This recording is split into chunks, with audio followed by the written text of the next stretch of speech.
It's the 5 pillars of storytelling live with the one and only Devilfly Rex. And we have got to do this.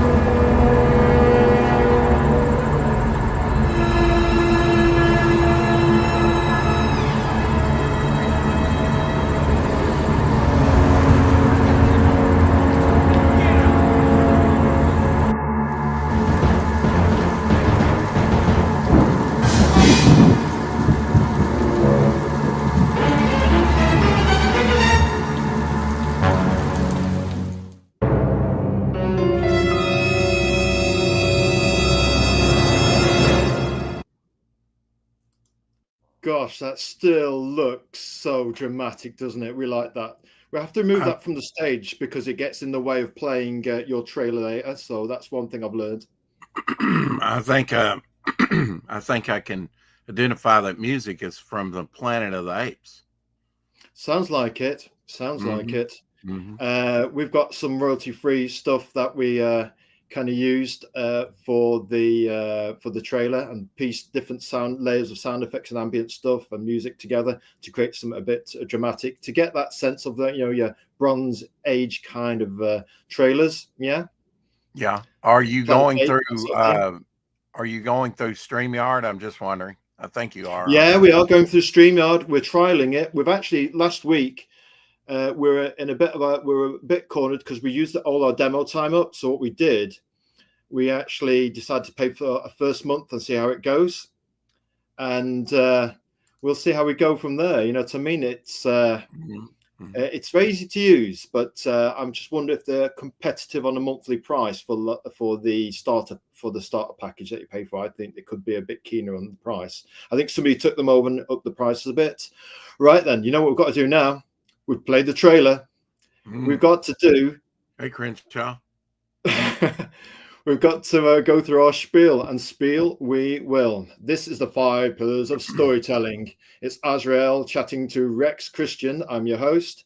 It's a Sunday, the 23rd of March kind of thing. We've got Devil Flies, the indie comic we will be looking at. Funnily enough, we seem to have a red ambient light in the background. Mm-hmm. We'll have to Yeah, check and I we'll have to noticed check our house number isn't 666. I noticed your last guest was Timothy Olsen, so that's a hard act to follow.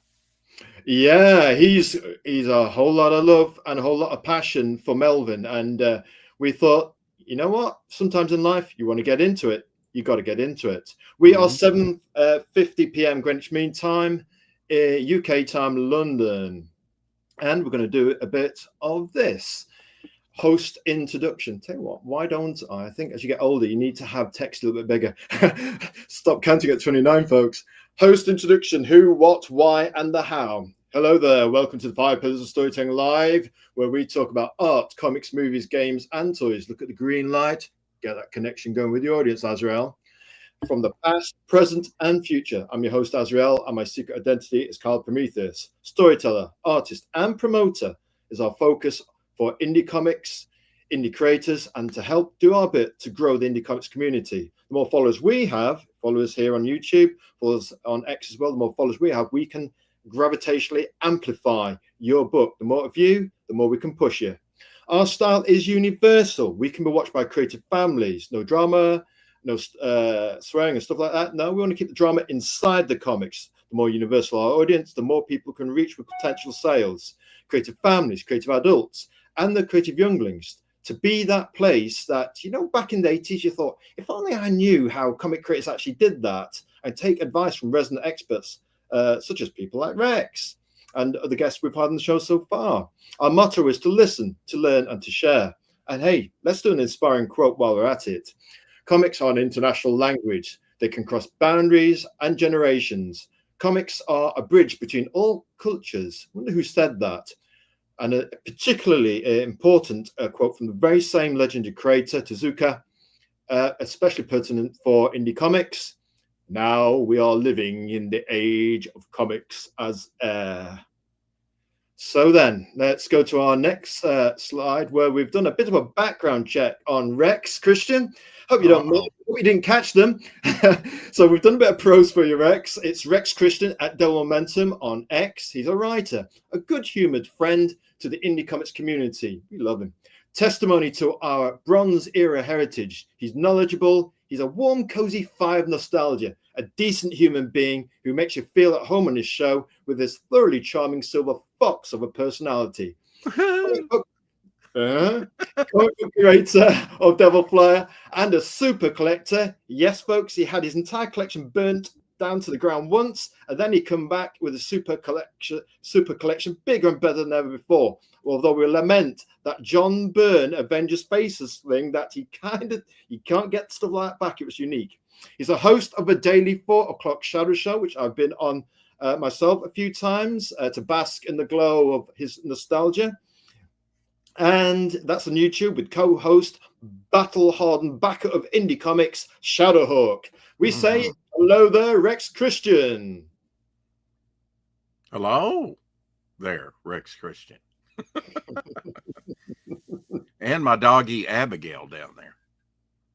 Yeah, she dog Abigail. We thought we'd put Abby up. We thought, it's clearly Abby means a lot to you, and she's just got such a cheeky, chappy, charming face. We thought we love that face. She looks like she's been caught in the moment of enjoying life. Full-blooded Jack Russell. A full-blooded Jack Russell. We've known one or two in our life, actually. I think one we knew was called Scruffy. Very sweet. Hey, we've already got a hello in the chat from Crenshaw. FAO, Mr. Battle General, shoulder to the boulder kind of guy. Hello, Rex, Kyle, and Rex. Hello there, Crenshaw. How you doing? Good to have you along. We love having our Battle General along. He's a friend of the show, as is our beloved Rex Christian, of course. Right then. So, what are we going to put Devil Flyer Rex through tonight? We've got the big 5 questions. Are you okay for about an hour or so, Devil Flyer? Because these, when we do interviews, we only want to do 30 minutes, but they seem to take longer than an hour. Before Absolutely. An hour and a half's gone. You got the time, yeah? I've got the time. He's got the time. I like that. He's a master of space and time. So here we go. The big 5 questions. You got the questions. I've got the time. Oh, hey, I like that. We've got the questions and he's got the time. Let's make lots of money. So who is Rex Christian? That's what we want to know. And we've got Abby alongside him for moral support. So tell us about your storytelling influences, comic journey, movies, and music. Who is Rex Christian, Rex? Wow. Deep question right off the bat, right? Who are you? Complex human being distilled down into a few words, right? But that shows you the power of words, right? We're both writers here somewhat, I suppose. And, humble means, middle class family, I guess, farming family. Everybody went into farming except me. I caught the comic book bug from the newsstand and other, shelving that had comics in it, and counter comics, and it just totally blew up my world, and stretched my imagination and took me to new vistas of, thinking and really made me a reader. I needed that exciting visual stimulus. There's the man, Timothy Osen, that was on last week, I guess, with you. Tim. It's good to see you, Tim.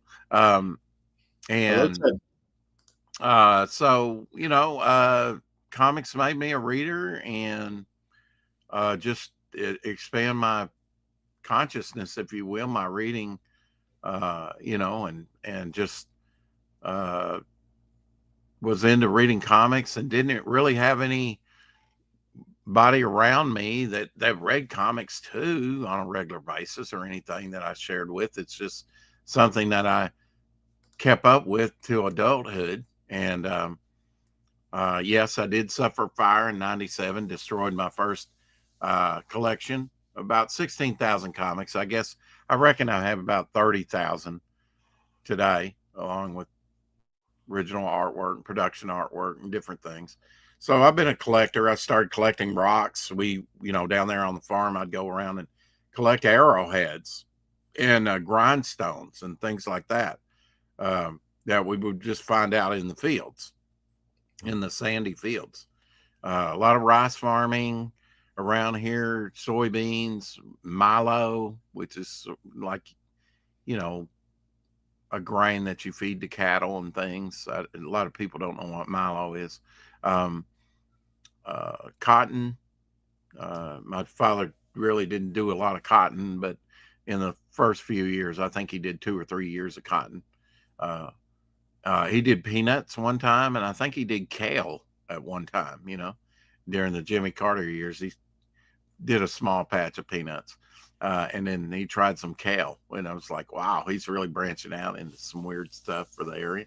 But anyway, um, yeah, just about 3 years ago, or a little over 3 years ago, I was lurking before then and listening to some draw streams and things, and seeing the model that the comic skate community offered, Ethan and Van Sciver and some other professionals or semi-professional people, and the indie scene, sell directly to your market. Well, I already know that for about 20 years on eBay, selling directly to your customer, dealing with customer dissatisfaction or something broken, or so it was a kind of a no-brainer for me to rush something along and get something made up, and or at least I thought, it took us a year to do just the Devil Flyer story, which was 29 pages. And then I said, it needs more. It needs more. It needs to be more epic. It needs to have a bunch more backstories. Of course, I've got a whole plethora. It needed to become more than just a one and done hero story. To me, it needed to be the whole Momentum universe, which, I came up with the name of Momentum probably back in the 90s. And had it a while. I've been creating characters since I was a kid, since the 1970s. Most of them derivative, at first, as a kid. Primarily a Marvel guy myself over DC, although I read both and I followed certain artists like George Perez, New Teen Titans was great stuff. Really, it was just kind of a fluke in a way, or destiny, whatever you want to call it. I bought one Avengers book. My grandfather was in my mother's father was in the hospital, and I went over to the pharmacy, or we did, and she dropped me off. Well, she went to the hospital across the street. You wouldn't do that nowadays. You'd be afraid your kid would disappear. But they gave me time to look through the rack really good, and I picked out Avengers 147, a Rich Buckler cover. Not exactly exciting, but it was to me at the time. With George Perez artwork, and I picked up a couple weeks later. We went back to visit. My grandfather was still in the hospital, and wound up at the pharmacy again. And I looked through the stand again, and I picked out the next issue, 148, with George Perez artwork. There was something about his artwork that drew me, and the characters. The Beast is my favorite character. This wasn't my first comic, but it was what got me collecting. And I got out to the truck and I said, I'm going to read this. Oh, this is the next issue to the one I bought a couple of weeks ago. I'm going to collect this from now on. And I did. I tell you what, that's a beautiful opening answer. It really says everything about why we collect comics. And that, just that little point hit me in the head. There was discoverability. A chemist, and people are saying now, well, comics aren't here, they're not there, but they could still be there if you wanted to. Yeah, exactly. Online's fine, but it's glass, it's synthetic almost. It's not tactile, it's not real. You don't own, well, you kind of own it if you download it to your device, but do you truly tangibly own it? Can you feel it? Yeah, there's something about like you say, experiencing reality in your hands, if you will. The smells, the whole experience with it. Of course, the old pulp paper gives off a pungent You get thousands of them. I actually had a comic book shop in 1982, 83, and Oh yeah. man, you would walk in there and that's all we had. We had some of the newer direct ones that were on slick stock and other things, but for the most part, it was still pulp, back issues. And Yeah. And that was before the big change over to Baxter paper. When there was something very pulpy well, and almost primitive about it comics. was during the advent of it when it was first coming out. In Yeah. fact, the month that we opened, they had only released one book, Marvel Dazzler #1, directly, their very first book, direct to comic book stores. That was the only way you could get it. So on the stands, everybody started with issue 2 if you didn't have a comic book store. And we had the very first comic book store, and the reason I know that is I had to back order it to get me an issue, Right. Yeah. So it was a So month after Dazzler. you were on that transition between it being retail only to being hybrid, and then almost heading towards comic shop only, which, well, we could say has pros and cons, I guess. Yeah. I mean, it seemed like the hobby was growing with me as I got older, though. It was a good experience because we had the childhood, wonderment and wow of everything. And that's what I'm trying to capture in my comics is that thrill and excitement and those memories of just a good read with great artwork, with lots of surprises and, just mind expanding material. Yeah, I suppose in a sense that the Devil Flyer universe is the Rex Christian universe to a degree. Oh, absolutely. I mean, I have characters like Inner Man, which is more philosophical, meditative Yeah. person. There's certainly, and I do create a lot of characters, and what this experience of the indie, distribution has helped me with is to be able to uh, actually flesh those characters out. Good comic, Tim. I think he likes Bog. He's one of his favourite characters. And he sees the iconic potential in Devil Flyer and Bog. And hey, he's going to put cash down on it, Rex. He says, "Here, I bet money on that." Here we go. Yeah. I mean, Bog was the character that is most developed for me. I've been drawing Bog for 10 years now and just put up a book on my campaign. In fact, a couple books. One's just a sticker book. I've got 3 items right now with free domestic shipping in the U.S. I don't know that anybody's doing that, but I figure that a lot of people are going to be return customers, and I don't want to charge them again for shipping. And if I've got myself covered regardless. But the art of Devil Flyer will have a special 10 years, a visual history of Bog. And I will collect a lot of the Bog drawings that I've done. And some of it was scratch art, some of it I produced actually into postcards and stuff. There's Bog there at the bottom. And another lurking character looking down on him there in the swamp.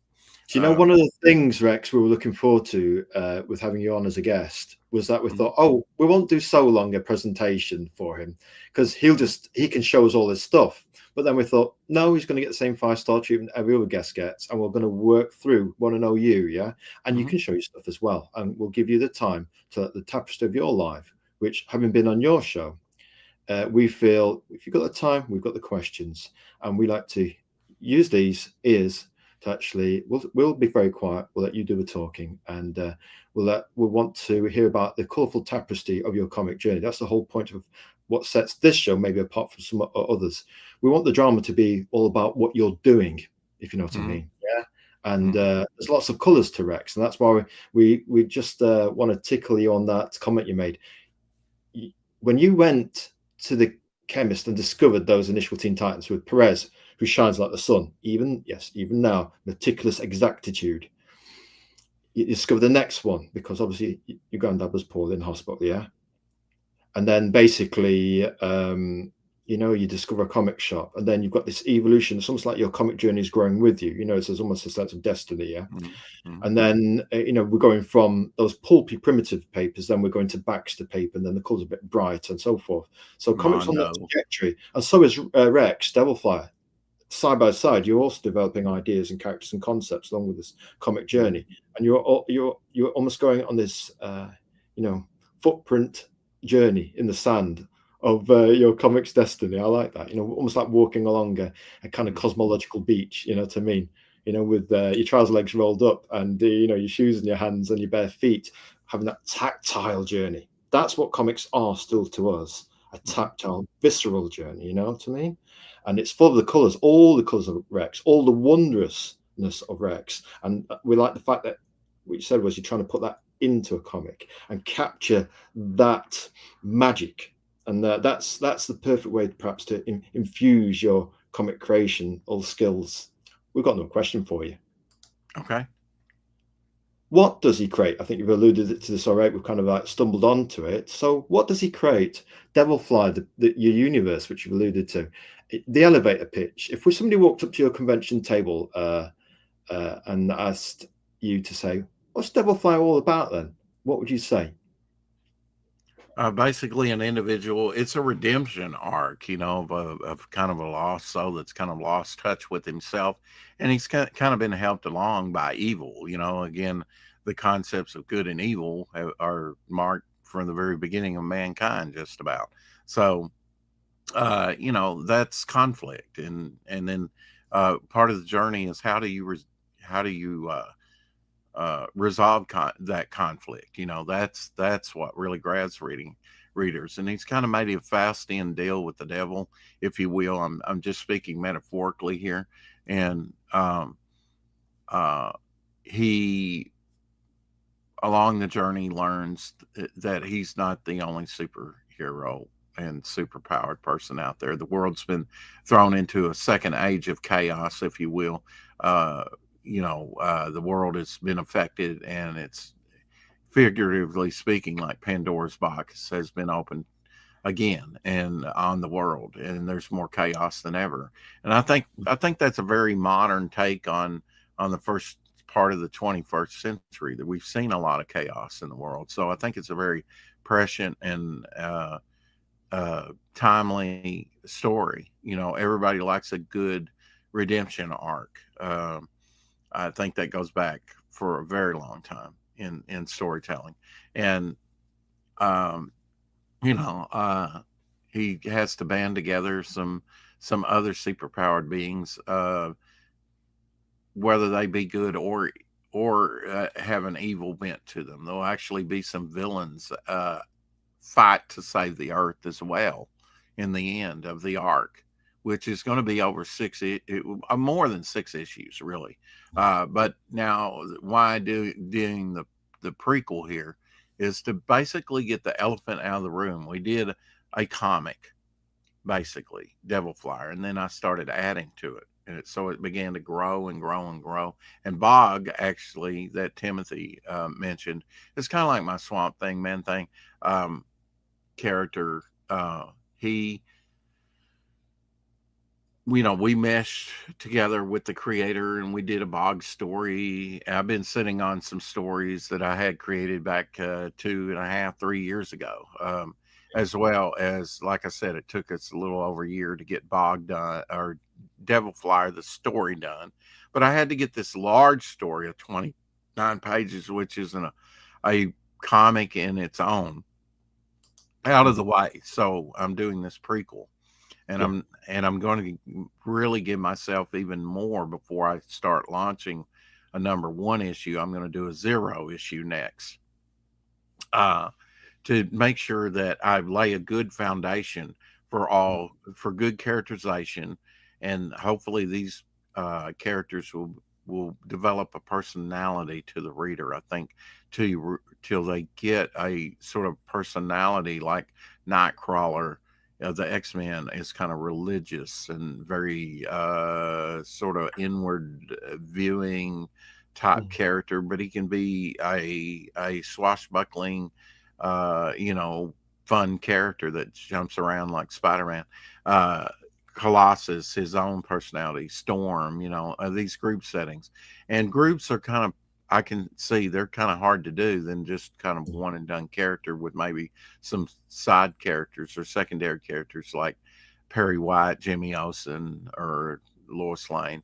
Of course, you have to have some of those as a touchstone for readers to really uh, interact with your hero. And then, of course, you've got to have a great villain, right? Because your character is only going to be as interesting as a villain. So you've got to develop a good rogues gallery.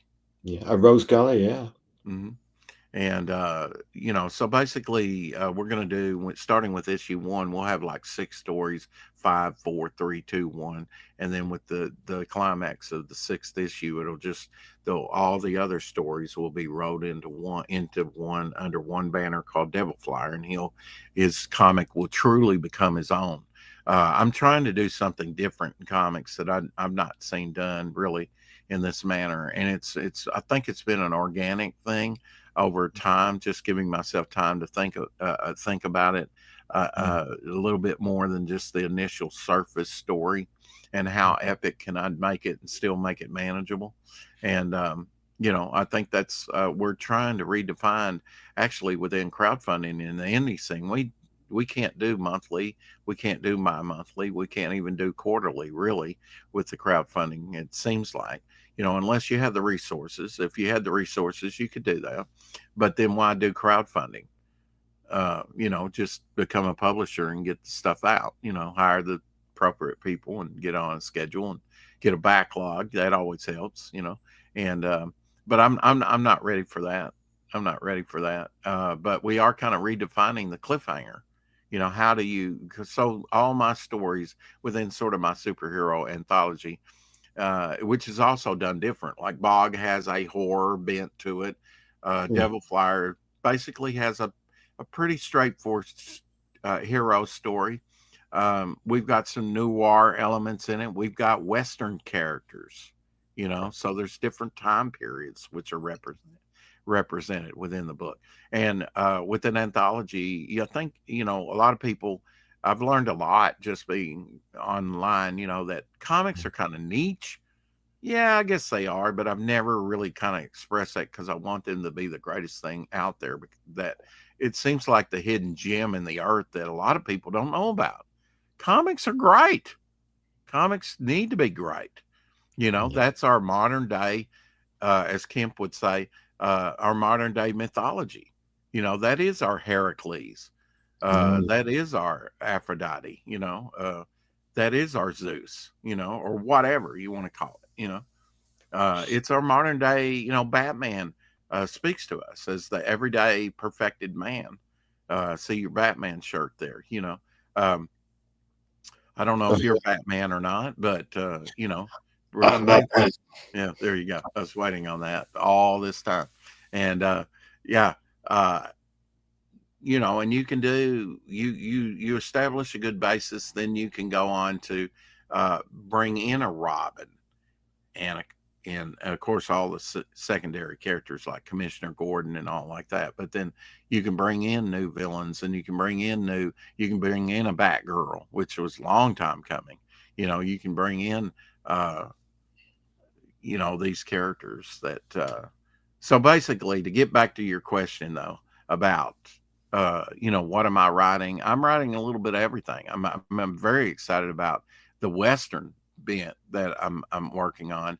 I'm writing down the road, and I'm writing past Devil Flyer this issue and on to other things. I took my most developed stories and the ones that needed to be in there for a good basis, because they do overlap. Some of the dialogue overlaps, like the Inner Man story mentions and describes what the villain of the Devil Flyer story is talking about on the phone. He's trying to get together with this character called the director. You don't know what he's talking about. It could be a movie director, but the director is kind of like my shadow government, if you will, or a part of it. And it's almost like Spectre is for Bond. A dark jigsaw. Yeah, and so I'm writing all kinds of stuff. I'm writing hero and horror, and I'm trying to hit these things because I know people like horror. Some people don't like horror. Okay. Will I work more romance in there? Apparently, after I establish the characters, and then yeah, people will gravitate together, and there'll be some romance elements. That's So there'll what. be elements that people can get their teeth into because you're almost genreless or have all the genres. People can say, "Well, I like that bit, not that bit's not so much, but I really like these bits that he's Mhm. doing." There might actually we don't have to do things at the wild frontier of indie comics like corporate comics. The whole beauty of indie comics is we can define our own rules, and those can be valid. Your rules don't have to be the same as Tim's, who was on last week. He's got wave to Well, Tim. one thing that I want to do is show people that I can write, and I can write in a varied manner in all kinds of different stories. I want to show people that I can do artwork and in a variety of different techniques and ways. And so, I don't see why writing should be any different than what I do artistically. So Uh, you're a visual storyteller, and you can mhm. create and produce on your Oh, own terms. That's perhaps what you're hinting oh, at yeah. regarding indie comics. Yeah. Mhm. Tell us about this cover. Okay, I designed this with John Dillard. He asked me, I said, I did a stream and I said, I'm going epic with this. That was probably one of those eureka moments where, I just came out on I do a daily show, the 4 o'clock shadow at 4 Central here in the US every day. There's not many people on YouTube that do a daily show, I think. No. I kind of uh pattern my life around that hour or two that I do every day. You have to, and I just had been on YouTube for about about 4 months, and I was outside and rubbing my chin and feeling the stubble. And I know the expression is 5 o'clock shadow. And actually, Rick Piper from Cross Comics had a 5 o'clock shadow years ago, but abandoned it around 2019 on YouTube or something. He brought Yeah. it back for a while, and I said, "What are you doing, copying me?" And he said, "No, I had that long time ago. I just revised it." But yeah, 4 o'clock shadow. I think today's show will be 1060. So Wow. we've got 1060. 1060 episodes in the 3 plus years that we've been on. And I did the first 116 by myself, I believe. And then I started having guests, and then that's when we really started growing, because people like that interaction. That But you community. do have to sell yourself, more than the product. And this is a product just like anything else. And so I said, I want an epic cover. And John Dillard, after the stream, uh, he said, "Okay, so let's design out a cover. What do you want? What do you do?" So I look down here. I always have collectibles around me, as you can see, and I had an Atom cover where it was a burst through cover from the Silver Age, and I said I want to do a burst through cover. And as we're designing it, he's asking me questions, some things that I'd never really even considered. Is this a mask? Is this metal? Is this a helmet or is this a mask? What kind of fabric or material is it? I mean, very, and I didn't want to do just the burst through cover, him being sort of going with the fire element of it with the colors of the red and burgundy. And this was the first time that he's been depicted in these colors, um, was this cover. Um, I wanted it kind of burning through with cinders. I said, can we do that? And, um, you I've got know, to interject quickly. Do you know what has just hit me? mhm, Alex Skomberg, Human Torch, Golden Era. yeah, yeah. Just suddenly came to me.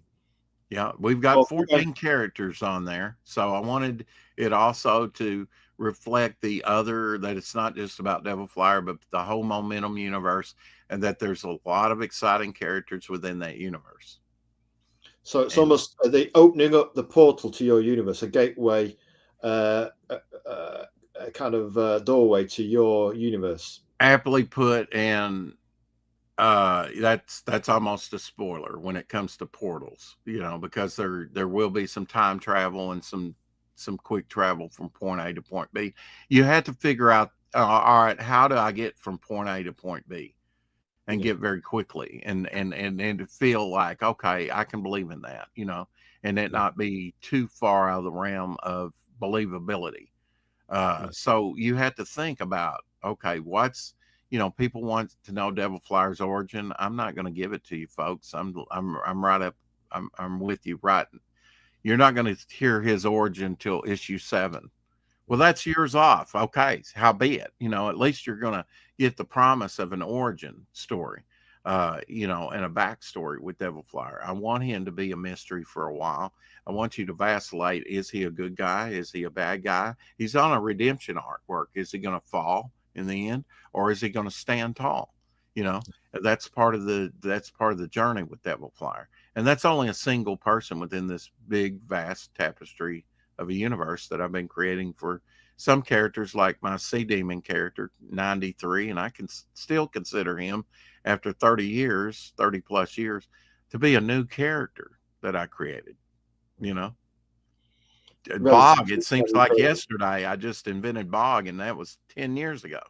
Mm-hmm. It's interesting that I've got another question.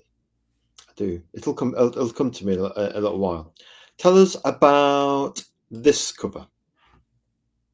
Okay, this is the Golden Age cover. This is the original color scheme, although it's a little bit light because this is traditionally done. This is a watercolor cover done by my friend John Falandes, who I've known since 1982. So we've been friends for 40 plus years. What years? Yeah, a long time. He is 71 currently, getting ready to turn 72. During this journey, I said, had created Devil Flyer, which was one character of many. And I said, I was excited, like I always am when I create a new character, about Devil Flyer. And I said, would you do a Devil Flyer story? He said, yes. I didn't immediately sit down and write a story and get busy with that. I probably should have, but I didn't. And for 8 months, I pitched him. I wasted almost a whole year pitching him other ideals, sci-fi ideals, and other stories and things that we could work on together. And I sat down one day and said, man, I got to get something going, with John. And I remembered he said yes to one thing, and that was Devil Flyer. So I went back to him and I said, would you like to do you still like to do Devil Flyer? You said you would. And he said, yes. So, okay. I went home, and about 8 hours, I had it all thumbnailed out.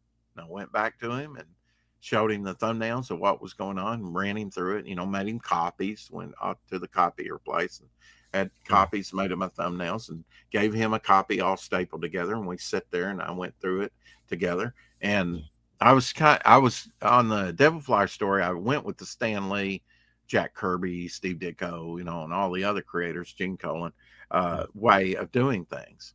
But now I did kind of tweak it a little bit. I still work that way more than, now sometimes I just write a straight script, a straight story, but most of the time I'll thumbnail things out. I did an Inner Man story for the next issue that is just kind of a straight script. Now I'll get back to kind of thumbnailing. It's, I think, very cinematically in my head, so it's here. It's come back to us, literal. You and me, very much creatures of the Bronze Era, if you know what I mean. Yeah. Mm-hmm. Mm-hmm. We're storytelling. We don't talk about politics, sex, and religion on this show for a very good reason. Mm-hmm. However, Stan Lee himself said that all that kind of stuff should be buried in the clay feet of the writer and the superhero, who they are channeling the writing voice through. And it's funny, actually. There's a band called Aha. They've done this song called "Take on Me." It's a classic rotoscoped drawing style video with Depeche Mode light style. Very familiar with it. Yeah, you might be familiar with it. Yeah, but the redone of it. That's the one. We got that was our first single. in 1984, 85, was it? Mhm. And but the thing is, now there's an actual literal version. So instead of you surmising or having to use your brain to fill in the gaps of what's happening, there's almost somebody that's done a video where they're explaining each and every moment in the story, which our generation, the Bronze generation, if you want to call us that, wouldn't have to have. And then we wonder, do you think there's a kind of almost a literalness coming into the so-called Iron Era, or the kind of the latest generation? Or do you That's above think my pay grade. I really don't know. I just know, what I experienced, and I think about telling the story visually. And if you had no dialogue at all, could you pretty much follow along? Now, as things go along and you have introduced new characters and stuff, it does get more complex, especially the talking heads, right? But in the development of things. And I'm not one of those slam bang people. I like the slam bang. I like the Kirby crackle, as you well know. But uh, there needs to be development beyond that. Beyond just I'm the hero. I'm coming to save the day, and I break through the wall and do the battles and all. That's all exciting, but it's the downtime, if you will, in the Clark Kent the development of Clark Kent, the other side. What do you do when the hero takes his shoes off? At night. What's his daily routine that needs to be interesting too. yeah, the 60s Fantastic Four, human beings Mm-hmm. as superheroes. Yeah, Mm-hmm. Peter Parker, who So is you an adolescent full of so you can identify with these characters. so you can identify with them. Yes, Mm-hmm. absolutely. Yeah, And because if they don't speak to you as a real person, it's not going to speak to you how they're going to too, speak to other too people if loudly. they don't speak to you as a creator, or the Hulk, tortured kind of monster. And There's and that's the all great got thing I Achilles see. heels, haven't they?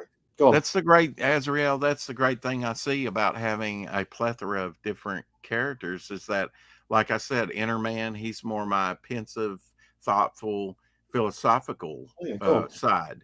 You know, uh, the Bog may be just a character that is just like a Hulk, raging, whatever may be.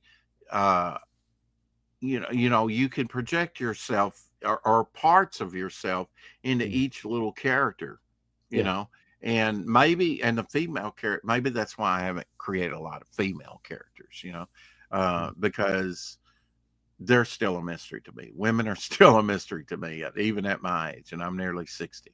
Um, There's a you Roy know, Orbison song about that. I think, what's it called? Is it called Mystery Girl, Mystery Lady? And mhm, it's a brilliant song if you've ever caught it. It's actually mhm. written by Bono of U2, but only Roy Orbison could sing it.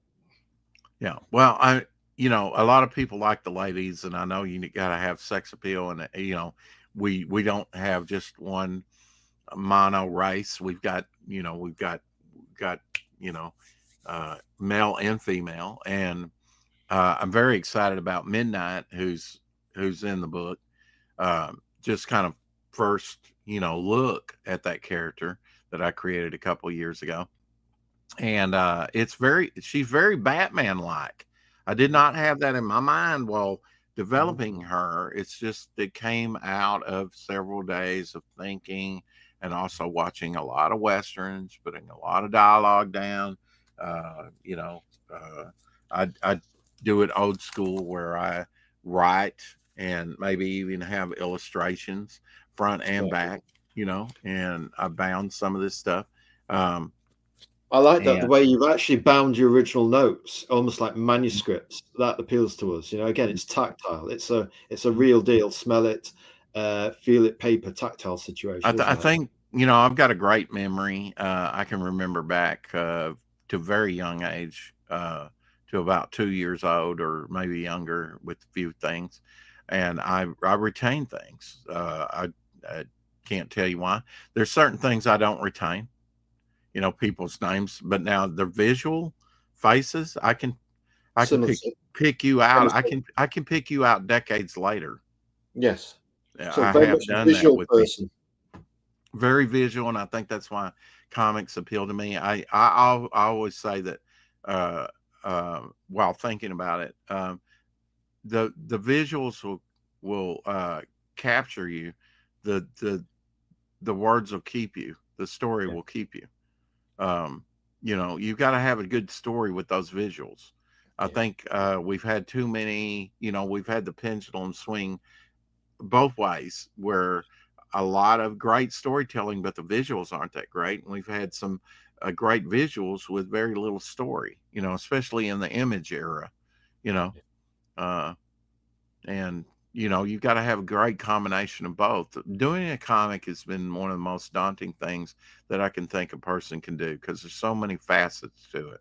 It's like being a jeweler, with a precious jewel.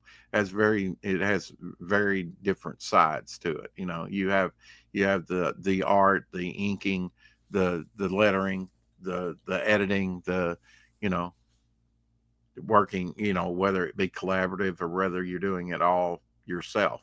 It's got different stages to it. Yeah.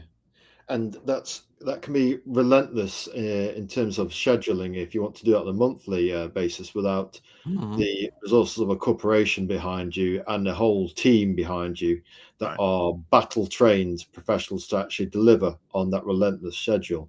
Yeah. And it's certainly one way to do it, but I think you've hinted that indie comics can beat to the march of their own drum and create their own rules regarding narrative and production to do things on their own schedule, and think about how they can create their own revenue streams to compensate for that. Yeah. And they have a pool, of people to pull from. Yeah. That's one thing about the YouTube shows that we do within this. You meet people like Doc Blaylock, and then he says to you, do you have a serial killer? I'd like to do something with that, because that's kind of like his bent, sort of noir, with his own Pariah Blood and Mud and series and things like that. Um, So to a degree, it almost becomes a community project. yeah, I mean, and I was very reticent. These are my children. These are my babies. These are my creations. These are very personal things that I've lived with. Some characters, like I said, Bog, 10 years. And they are like Abby, my dog. They are part of the family, and I'm reticent, not as much, and pensive, because I think I put them in a good hands. And then I think it's it's a great joyous thing to find an artist that can capture what you have up here, because only really you can do that. But you need to be able to expand beyond that and say, okay, how epic could I go with this? And other creators can help you do that if they have the skills, and if you can recognize and be selective enough to assign the right artist to the right project. They can Absolutely. capture the essence of what you're wanting to do, or close Close approximation, approximation. because Yes. it's give and take. It's the yin yang. You got to compromise on a few things that don't exactly fit your vision. Yeah. That's why Without I'm. that Dr. Spock mind meld. Yeah, but now it's great when you get a Joe Simon and Jack Kirby together. Yeah, yeah, Uh, very much a so. great creative team that works well, like a well-oiled machine. It doesn't. You can't take that for granted. And we had some people from the greatest generation, World War II and the Depression era and stuff, and they came out and they made cheap entertainment, and they didn't think any. They did it for a living, but they Mm. also did it, I think, because their inner child or whatever. Uh, they did it for different reasons. Different individuals do the same job for different reasons. You know, one may do it for the love of it, and one may just do it for the money. Or one may do it just to have something to do. I don't know. That's above my pay grade. I just know why I do it, and that's to share a little bit of what I experienced as a child and Yeah, help me grow into, I think, a more imaginative, creative person. yeah, that sounds fair enough. It's almost a celebration of your own personal culture of the time you've been born into and You know, grown up in. but now Like I like a appreciate. good pop song, a celebration of now. I appreciate now, but I also appreciate what's come before, and I think that's what a lot of the young people are missing today. They're not they're not looking at what came before. A And if sense you of don't know history. what came before, you're bound to repeat some of the mistakes of the past. And you need to know where the pitfalls were in history. You need to know what the triumphs and things to be proud of that we've achieved in society. I think it's we've had an ease with the newer generation that they take for granted, Yeah. and hard work ethic will get you there faster than probably anything else. That doesn't mean you have to work your entire life at and labor and with very little result. We've seen some very smart, creative people become billionaires almost overnight. Um, it's on how you apply that, and nobody really has the handbook for that. But I know you have to be a self-motivating, goal-oriented person, and I Yeah. don't think a lot of people are nowadays. I don't think inherently that's learned. That's not environment. That's not genetics. That's something that you have to learn and grow up in. And if and anybody can do it. I've seen people from unstable relationships and unstable bad family relationships come out of bad situations, and I've seen some that had stability, and it's all in how we react to that. I know comics was probably the big exclamation part that sort of give me my path and my individuality. Yeah. And I don't think I would have had that had my life went another way, which it very well could have. You know, Yes. I was adopted, and I was Well, put well, into grew up with a great stable uh, household. yeah. Yet, had my mother said, "Okay, I'm going to keep you," uh, uh, it would have probably been a lot harder, Mm. and I don't know where I would have been today. So, really, she chose the best path, at least in her mind at that time, and I respect that. Uh, you know, Yeah. That's interesting. So you're adopted, and and adopted and then newly found later in life. About come the end of June will be 2 years. My sister contacted me, my half sister. yeah, We yeah, have the yeah. Tell same us about that, mother, please. different fathers, and I actually had a younger sister, but she passed away Sorry to years hear that. ago. And my mother, my birth mother, is still alive. My adopted mother is still alive. My father passed away 10 years ago, shortly before I created Bog. So that's kind of a seminal character in that regard. So he was kind of like the biggest character I created that year. I feel like, or after the death of my father. So same month, just a few days later, and the rest is history, as they say. You know. But yeah, it's interesting to see this other side, whether it was good or bad. Mm. Because there is some bad within my family, I suppose. Each one's different individual. Uh, Mm. the my birth mother actually named me Charles Edward Harrison. Charles Edward Harrison would have been my name instead of Rex Christian, Alan Christian. So Mm. it's like I have a dual identity. But whether it's uh, whether I mean, those are just labels. That's why your first question, who are you, Rex Christian? So, I grew up, and especially in college, I had uh, people that were into philosophy. That's what their degree was, that they were going for when I was going to college was philosophy. And I learned about, hey, Rex Christian's just a label. You know, Yeah. Charles Mm. Edward, that's just a label. We came from England, by the way. Oh yes, go We on, tell us. and we went to Maryland, and our on the state flag is our family crest or something to do with the. So we really settled in Maryland. My seventh cousin Yeah. uh, removed it was around the time of George Washington was the governor of Virginia. He was the signer of the Declaration of Independence, and I'm related to two presidents, the 9th and the 29th, both named Harrison.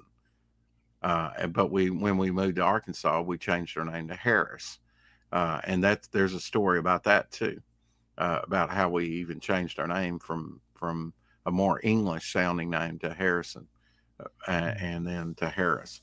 But yeah, and related to Jesse and Frank James apparently.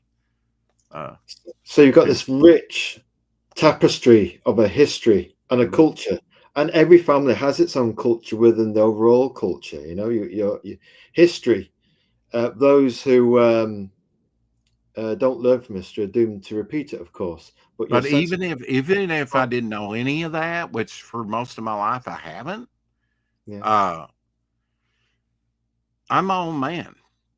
you're your I'm own man. Wolverine without an origin. I don't think they should have ever told the full origin of Wolverine. You know, Agreed. I can be my own man and chart my own course. I was happy being adopted and not knowing where I came from, because I can chart my own course and make my own destiny. And I think sometimes some of those things impede your development. You know, Yeah. because Yes. you tend to put yourself off on other people, with this, and let other people Don't let that be define a you. I millstone. think You you should should still be be your the man. number one person that helps yourself define yourself in this world, You're, because you only get one trip through it. And if you so let you're others define you and tell you what you should believe, that's a pitfall. That's a trap. That's an impediment. More 9 times out of 10. so speaking of being your own man, here's this guy. Hey, John.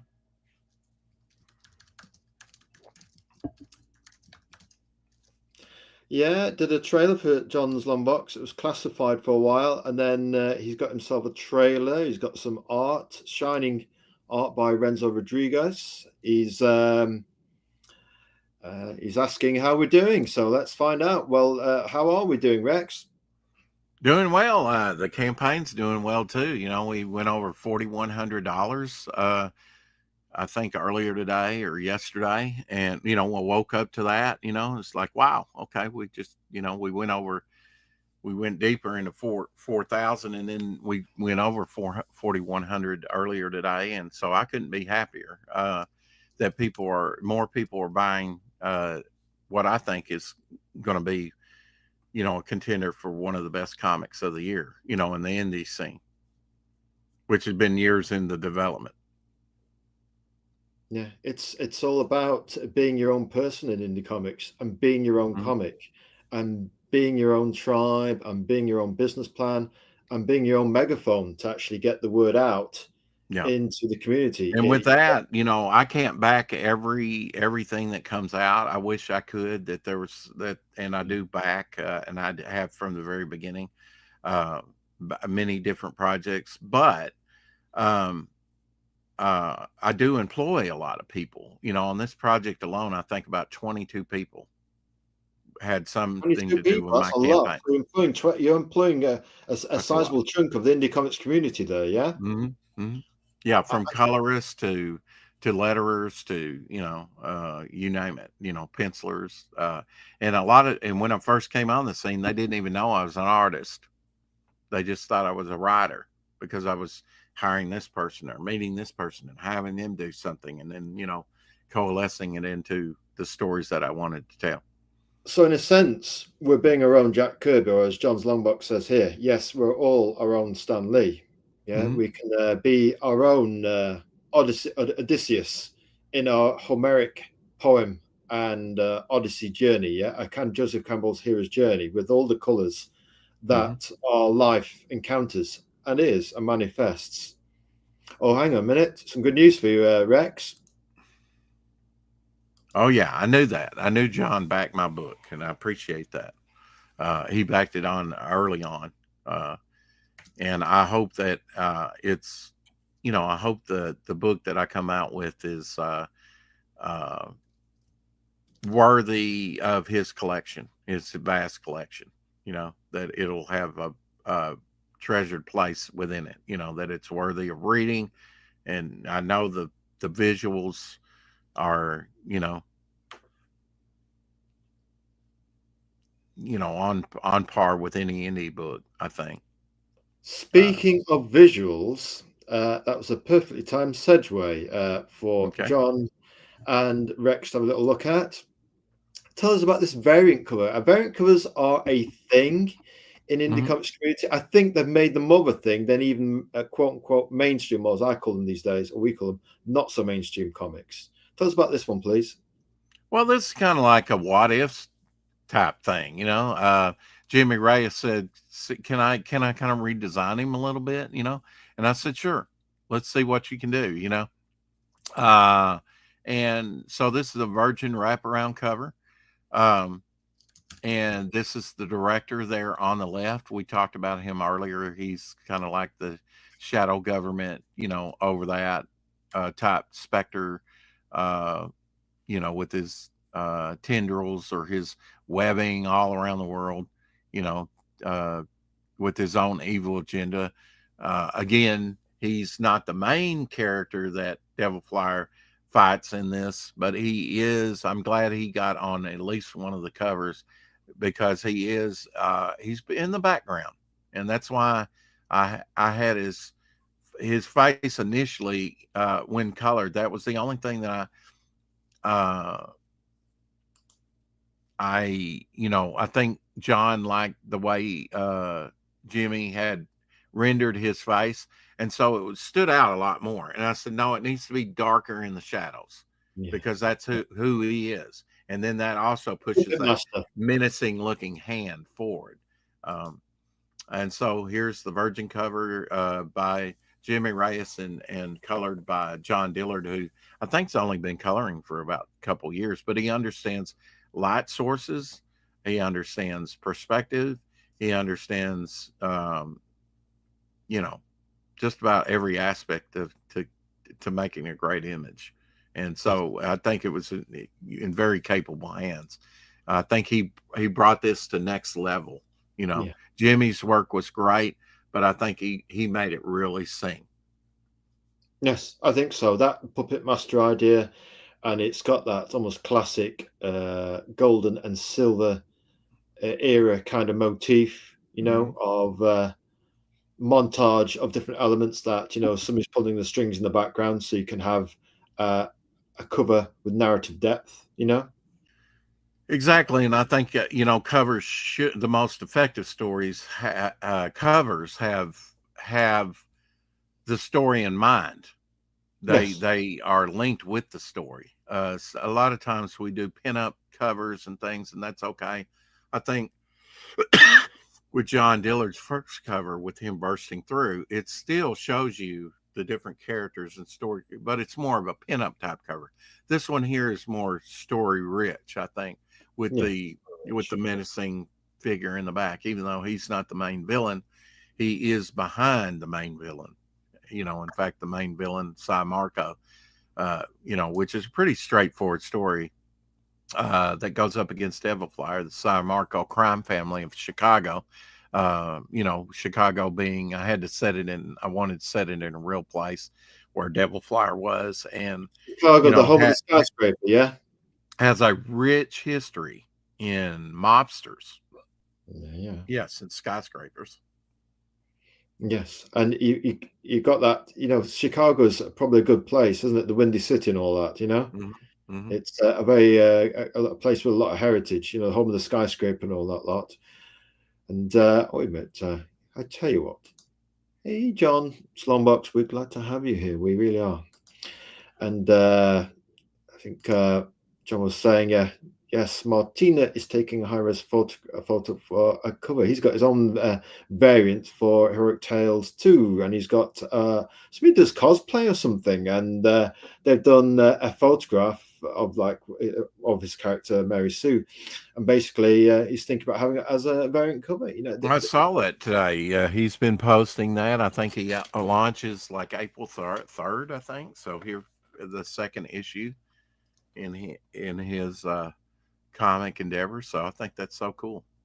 Yeah, and another thing actually he did again, it's this melting pot of ideas that you're talking about with comics. You can have Hmm. heritage covers, you can have legacy covers, you can cover new ground because of ideas that other people have in the comics community, indie comics community. They've got an idea, and you think, oh, I'll have a bit of that. For example, one was the Renzo Rodriguez. I call it the Sun, the Shining Sun cover, where he's got the patriarch holding a baby, and it's got a kind of Clark Kent style homestead kind of farm behind it, Exactly, and with tractor and everything. tracks and Hmm. everything, and it just shines like the sun. And then John had the idea of having it without trade dress. So I'm just wondering, maybe that might be one that you kind of wrap around without any trade dress at all. But hey, it's up to you. But that is a cool cover. Speaking of I cool, always like the wraparound covers. I mean, you get a front and back, you get a bigger vista, you know. we like that vista. Yeah, you mentioned that earlier on in the interview. I thought this is a guy that speaks my language. You know, Yeah, Bronze Era. I think you need to think big or go home. Think big or go home. Yeah, I think John's a kind of guy likes it is his cover. But just a little shout out to Tim Olson. He's a guy that yeah, we like the covers because I bought Melvin because of issue three's cover. But like you say, Rex, it's the words that keep you there.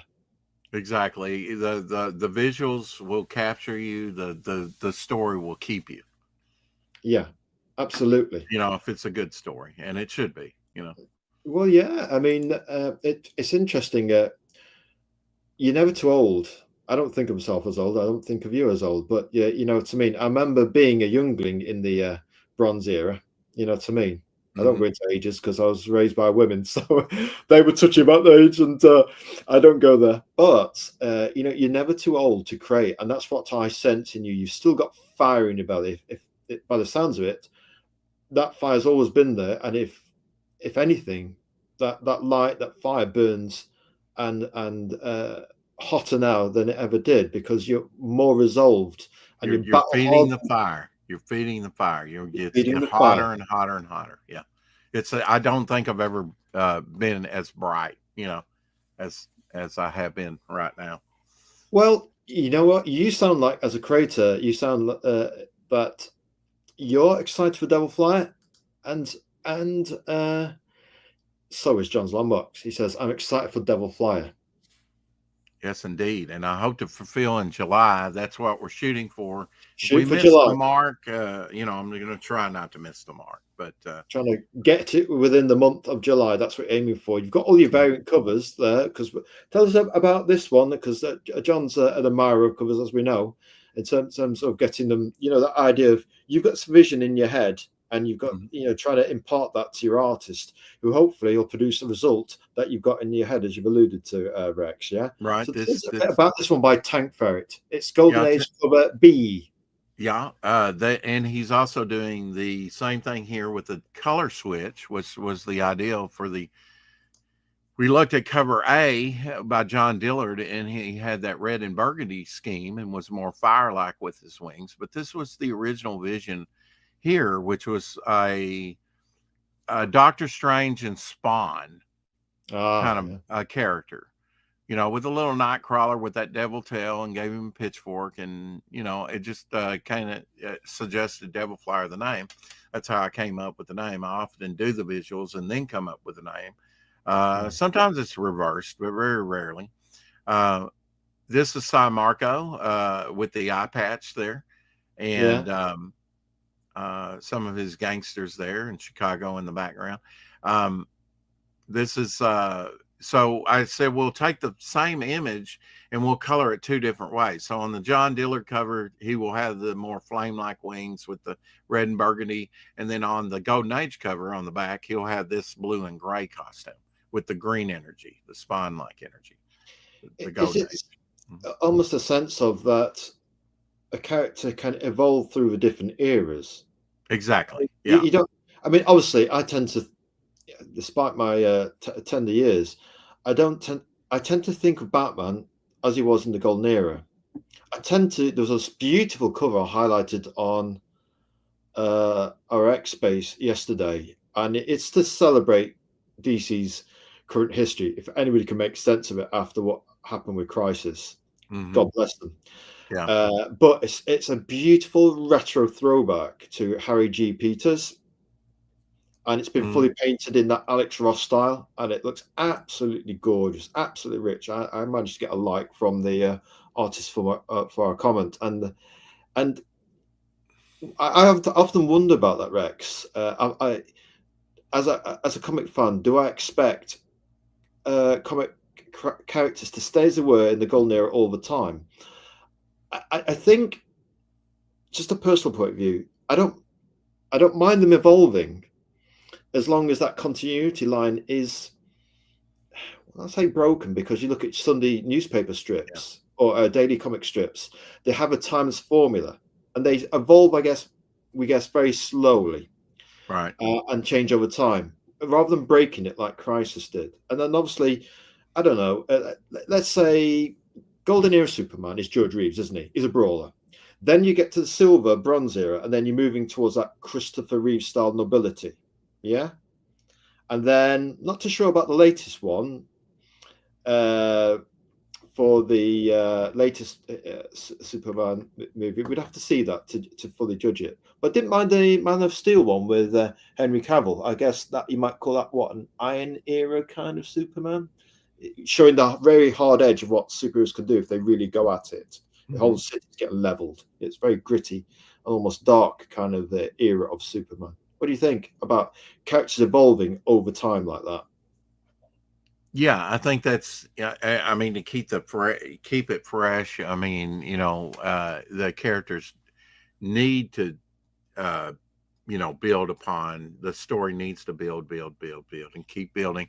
I think often that Marvel and DC, or maybe some indies, have shot themselves in the foot. They don't always do everything exactly like you would like them to do. Um, and I often point to the cancellation of Adventure Comics from DC Comics. They canceled that after it hit over 500 issues. The last 2 years they went to digest form. Um, but how cool would it have been, instead of it going from a regular size comic to digest form, Yeah. would it have been if it went back to regular size in comics? Instead, they just canceled it. And it was an anthology. They could have put some of their most popular characters on there for a while, got sales up, and then figured out a direction for the book. Why do you have to cancel one of the oldest established things that was at that point probably 5 decades old? Yeah. We're often tearing down the old and saying we can improve on this with some kind of uh, skyscraper that has no aesthetic value whatsoever.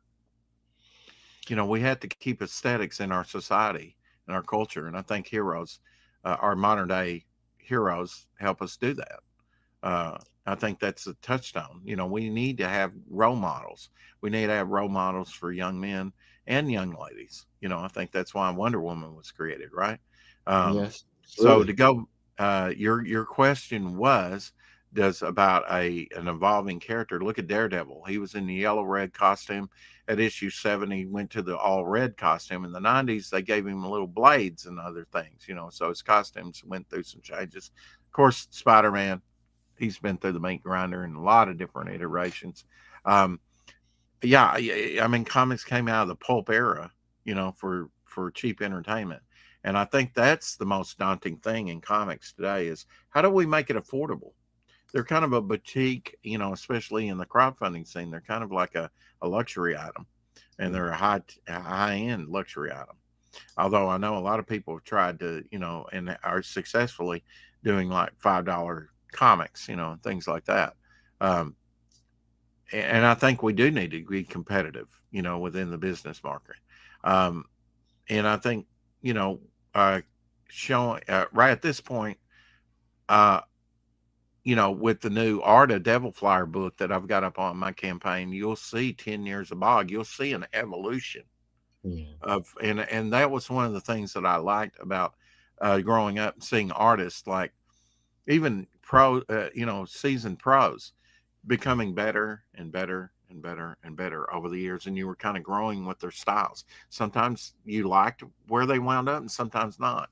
You know, Well, for example, almost a perfect example of creative symbiotism is Jack Kirby's evolving of the Thing. The Thing starts off looking like orange clay, Hmm. and then becomes almost Picasso abstract geometry at the end. And Hmm. Kirby's art style goes from this crude elegance to almost this lovely Picasso style, shining 60s sci-fi. Hmm. Exactly. That's a good example. I prefer the orange lumpy thing, but he wasn't around very long. But still, there's something that speaks to me, and I like the Rocky thing. And then of course you're going to get different vibes from different artists, Yeah. you know, that portray the same character. Yes, Uh, you know, absolutely. he's been made more spiky in the '90s, which in the '80s rather. I didn't much like that look, but at least they took him in a different direction. Um, Well, I suppose they're trying to evolve it, and I suppose again, to me, again, the one thing that indie comics have as an ace, as do manga comics, is that the creator is associated with the work. And I sometimes think we think if you cut that umbilical cord between the creator and the product, you get almost a kind of creative malaise that some say mainstream comics forget where they've come from. You don't just get that an evolution. It's almost like a Jenga tower. You take out one essential keystone and the mhm. whole Jenga tower just falls down. Mhm. It's that As way. I'm writing, though, I think that the stories are coming easier for me as I've Well, laying a good foundation and I'm establishing certain things. Then I can riff off that and build on that and build on this. And you know, I'm just at first, the last 3 years, it's like, now how can I insert this character? How can I introduce this character? And yeah. you know, you might say with some villains, I took the lazy way. I think a very exciting story, though, a group called the 43 out of Nazi Germany. They're all Nazi super soldiers that have one origin. That's basically because I didn't want to introduce a lot of villains that had separate origins and separate stories. I don't want to tell all that. I think you can, this group of people that are basically, they think it's a failed experiment it disintegrated all of them. It didn't. It transported them through time and space and gave them superpowers. So it was successful, just not in the way so some characters can pop up in stories as I need them in the 50s, the 60s, the 70s, 80s, An whatever interesting time concept. period. Yeah. Yeah. They've got a shared origin in a sense. Hmm. Yeah. Will I like Devil Flyer? Devil Flyer, a devil's weapon, epic size 48-page one shot. A tortured soul comes back to Earth to save it. Can he? Will the price of a Devil Flyer's soul spell the end of existence as we know it? And we think we're going to have Rex read this next bit. Well, it depends on Tell us about it. it depends on what you're into, whether you'll like it. But a tortured soul comes back to Earth to save it, but can he? Daredevil, a devil's weapon, has been a passion project for Rex Christian and John Falandes for nearly 3 years to bring you a comics experience like no other. A lone figure who fights the past as much as his future. Devil Flyer takes flight in the city to stop evil from consuming it, with dire consequences to the victor, whomever that may be. The Marco crime family fights a game of death, winner take all, against our Stark hero. Win or lose, heads will roll. A devil's weapon is needed to make a difference for good, or is it? Hell, take Excellent. fair. Excellent. The reason why we included this in the presentation is that last sentence, or the last two actually. Win or lose, heads will roll. A devil's weapon is needed to make a difference for good, or is it? There's that sense of wondering there. Ambiguity, Ambiguity is the word. Actually, you said it. again, what side does Devil Flyer, you know, fall on? You'll find out very quickly he's not his own man. Yeah, And if you're not your own individual man, then who are you? yeah. Exactly. And that hero's journey is all about being your own man. Hmm. Tank Ferrets in chat. Say hello to Tank in the chat. No swearing though. But yes, hello to you, Tank Ferret. He's our new follower on X. We like him. And I tell you what, he does some cool artwork. And he did your art, that cover from early on. He just did the back cover, yeah, to that Let's go back that there a we showed, yeah. second. Tank. Don't be so coy, Tank. Tim, Mhm. he's been very modest. He's not mentioned that bit. There you go, Tank Yeah. Ferret. There you go. That's Tank Ferret's Golden Age cover B there, like that.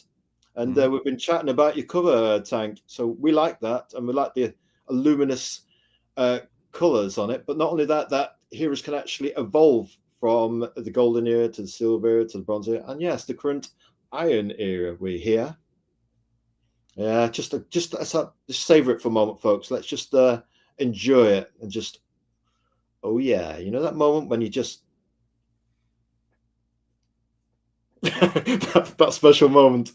It's all right, Tank. We could, here we go. We got one here. We've got hello, anti-hero, anti-villain, or villain. Buy the book to find out. There you go. You got some sales pitch there, Rex. Yeah, How about exactly. I mean, that? you know, hopefully there's something in here that speaks to everyone, you know.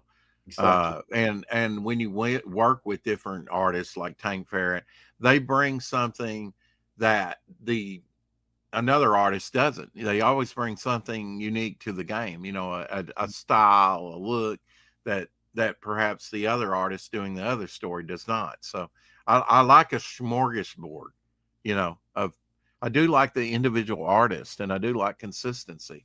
Uh, I've got but one. I A smorgasbord mhm, of retro golden era from Tank. mhm, A smorgasbord of retro. How about that? yeah, yeah. And I think, you know, the You're welcome, story Tank. with Cy Marco, where you're a very down to earth villain that has a long legacy in crime in the mafia, is a very tried and true character. I don't think he's going to break any new glass ceilings, but I think the way that I write him and his legacy in crime is going to be very interesting by the time we're done with the development of Cy Marco and his crime family.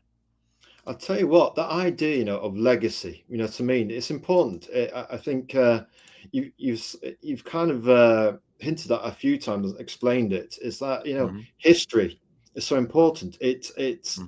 it's what we do as we experience life and grow older. It's all those little jigsaw pieces that make us Rex and Hmm. what Rex wants to create. It's a distilled whiskey cultural journey where you can think, right, that's my flavor of quote unquote of whiskey. That's gonna be my flavor or our flavor of indie comic. Yeah, Hmm. along with all the people that you meet along your journey, it can be a shared warmth of amber nectar. Right, I'll try and behave myself. You know what I'm saying. But anyway, apparently now we've got to show this at the Devil Flyer trailer. Now, Okay. I'm going to do this. It's quite funny actually, me trying to show trailers because I Before you show this, Kyle, I oh, want to a tell me little caveat. Okay, caveat. I put you know, Pedro Ang, that's what he goes by on YouTube, does animation, and Oh yeah, of course, this is my second book. I did a Devil Flyer Ashcan, which is over on Indiegogo right now. Still, we printed 100 copies. We did magnets, trading cards, bookmarks with that. And he did the initial animation. Well, Doc Blaylock and I got together and we kind of retooled that into this new trailer for the full size book for the uh-huh, 48, which will probably be 52 pages when we're done with it. uh-huh. But at least 48-page book. So we retooled the old animation and integrated it in with some new aspects. So Cool. this has even changed over time, the trailer. So even the trailer evolves, and creators are Mhm. allowed to evolve. Your indie comic can evolve, and it can do it to the beat of your own drum. You're the one playing the music with your rock and roll band. Oh, by the way, Sedge, just another little question. If Devilfly could be any band, if you and your indie comic business plan could be any rock band, which one would it be? AC/DC. It's all right now. Because he's hard, balls to the wall character. Yeah. AC/DC. Yeah, they certainly. Gosh, Dave, I think we've got the black mug over there somewhere. You think I'm joking? You think we're joking? No, Can we I get don't it? think you're joking. I just think it's funny. I know. Yeah, there There you you go, go. AC/DC there. Hmm. Oh yeah, nice mug there. Let me get it out. Oh yeah, I really ought to. What's that in there actually? Yeah. I should actually get some hot chocolate in that. I think. So is that a dark roast when you fill that thing up with coffee? I'll tell you Back what. back in black. Oh, back in black. Oh, in Yeah. fact, we'll try and rustle it out. We'll try not to rustle it out because we'll be a while. We've got obviously being a Bronze Era brother, we've got a big collection of vinyls that are Well, down below it at the back somewhere you behind the talked about closet. an evolution of a character. The Bronze Age is a perfect example. Okay, Well, it let's built do on it. what the Silver Age really established. Even DC went through and had to modify because of the Marvel revolution of the '60s, They and challenged them. so there were very cosmic things that were first shown in the Silver Age that Jack Kirby and Stan Lee came up with, and Ditko and others for the Marvel universe. And Just to almost talk put the about creative Marvel. gauntlet down for DC. How do you respond to that? Say that again. It's almost like a creative gauntlet. Somebody's throwing down the gauntlet at DC's Oh, office door and said, absolutely. beat that. When Marvel started out, they were doing monster books, and DC was distributing their books, and they were limited to only 8 titles. That's why they didn't have an amazing Spider-Man right off the bat. They took an old title that was going to be canceled and did an issue. It was sort of one and done, but it was a hit, so they continued on with the new title, and it was such a success that it drew them away from DC, that was basically had their foot on their neck as far as distribution, because DC wasn't going to let Marvel get too big, but they handled the distribution. They were only allowed 8 titles. That's why Tales of Suspense was there for so long, and then it became Captain America much later.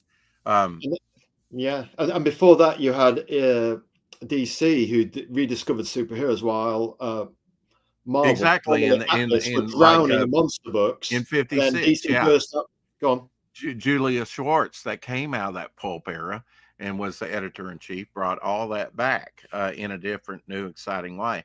And it took a while to take hold, the superhero thing again, And but then Marvel it did in the responded, and then '60s. And then so it's they Civil had to War. pivot again when Marvel came and became such a success. But then the Bronze Age was building upon, because you got those cosmic Kirby stuff going on, and then you got Jim Starlin coming in as a newer creator, and he's doing some next level stuff that you and I experienced in comics, with, and even expanding the Marvel universe out even further. And then the '80s came along, and there's more and more and more, and it just becomes a layered onion at that point. Absolutely. Right, the trailer. Shall we do it? Let's do it.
Oh, yes. Just enough to tease you.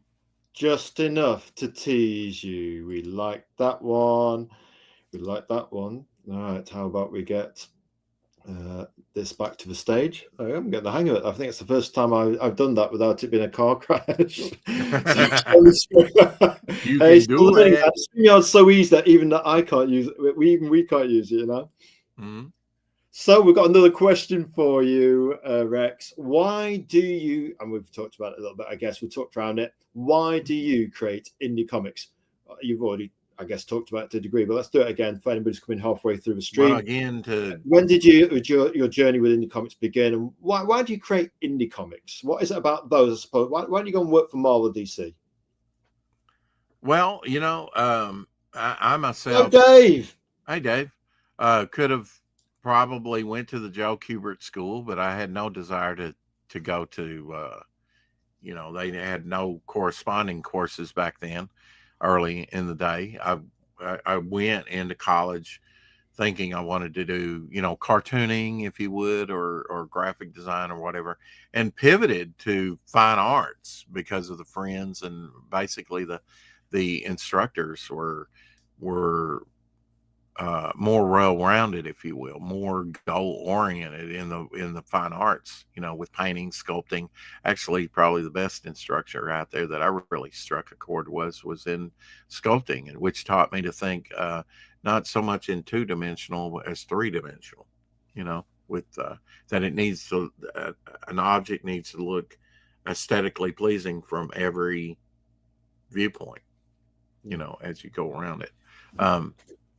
Why indie comics? Basically, that I had no desire really to draw any other characters. Although Batman's thrilling, Spider-Man's great, amazing, I should say.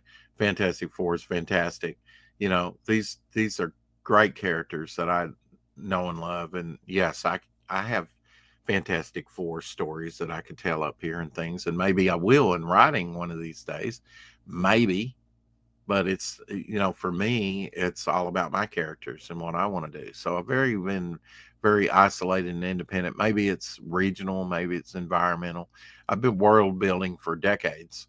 So when we get a good distribution point on how to crowdfund, then there's a release, and so why indie comics? Because that's just basically what anything except for the big mainstream engine, which you might even include Image Comics today. I don't think many that started out indie, and at one time Marvel was indie. At one time National Periodicals or DC Comics was indie. So, you grow so big, you become corporate at some point, I guess you could say. So indie's kind of doesn't necessarily have to be a small model. But if you do have success and you do take off and you do monthlies, at some point they call you mainstream. But I think you can still be mainstream and have an indie approach to things, which indie is equal to innovation for me. Being an inventive person and being an innovative person, showing something, putting your own slant on it, because there are probably no new stories, but they may be new to you, and you have a unique perspective and vantage point that others don't. You have a unique voice. You need to find it, and that's what instead of this let's rehash stuff. I think that's what we're seeing a lot of today. But there need to be new brilliant ideals from your perspective. I think people are longing for that, a fresh take on things. So I'm here to give people in indie comics a fresh take on things, hopefully. I think that's an excellent response. That's it in a nutshell. Indie comics allows you the chance to do your perception from a unique vantage point. You know what I mean? With a singular voice. It's like, well, just as an example, like your good self, you've very much elaborated your tapestry, but you've got Dave here of Genuine Comics. He's doing his own thing. He's doing his own handsome and beautiful take on superhero comics, and he's up and running, and it's now cranking out issue after issue of quality superhero comics. Absolutely. Yeah, great Let's stuff. say here, Mr. Dave Brinks, he says, Genuine Comics, I think there are no new building blocks, but we can make brand new constructions with familiar elements. Absolutely. Absolutely. We can create our own jigsaw puzzle because we have unique cultural pieces of our own journey. It gives us a unique perspective. So in terms of Rex and yourself, Dave, you can bring your own perspectives to superhero comics, and they'll both be utterly unique on your own time scale, using your own revenue stream with your own business plan, and doing uh, what reflects your idea of fun, and and help you to define and find your own tribe of people who think like you. I mean, that's the beauty of the internet with 4 billion people on it, and maybe one day 8 billion people on it, but 4 billion-ish people on the internet. Even if you're pretty niche and unique, you're going to find people like you, magnified through the power of the internet, Yeah. that would normally be separate islands, but because the internet, we're coalesced together. And we're pretty sure that 1,000 people or 1,000 people will buy Rex's book if you work hard at it, or Genuine Comics book if you keep at it and you're consistent. There's plenty of people out there, but again, it's that needle in a haystack. You gotta fight for every customer. We call it the power of one. Yeah, well, I mean, if you go, like Apex Comics, he does uh, from the front of the ship to stern, um, all does his own lettering, coloring, everything. That's a singular voice. But now a collaborative type thing, each agent brings their own unique voice to it, But now I'm not micromanaging. I think Yeah. anybody that's worked with me, but I do tell every story. I Mm. want to I want to show people I can write a bevy of different stories with a bevy of different talents and creatives behind me. And, some artists I've had work on characters and to see, exactly how they fit, do Yes. they find that what I kind of have up in here? Sometimes it hits, sometimes it doesn't. But that's you rose your bones, you takes your chances, as they say. And I think you know you can be a singular voice, but I think to have a broader appeal, I do like that smorgasbord, working with other creatives. I think it stretched me as a creative person to be able to work with others. I think we are, that is the plight of a person. You come into this world alone, you die alone, but along the way there's others around you, and you need to know how to interact with those people. And this is a great way. I was a little reticent to start collaborating, but I knew if I was going to do with what I knew, and I'm a slower paced artist, that it and you have to have, I have a lot of self motivation when it comes to this, I think, but maybe not enough. So if you work with others, that kind of primes the pump, that feeds the fire that we were talking about. And working people with like Tank or Doc or John, both Johns, just helps me to be a better creator and challenges me. And and even people that you don't work with, like Ethan or Shane or Malin, you know, You you still see learn from them. what level of quality they're putting out with, then you want to up your game. I think it Yes, just makes you want to do your best work.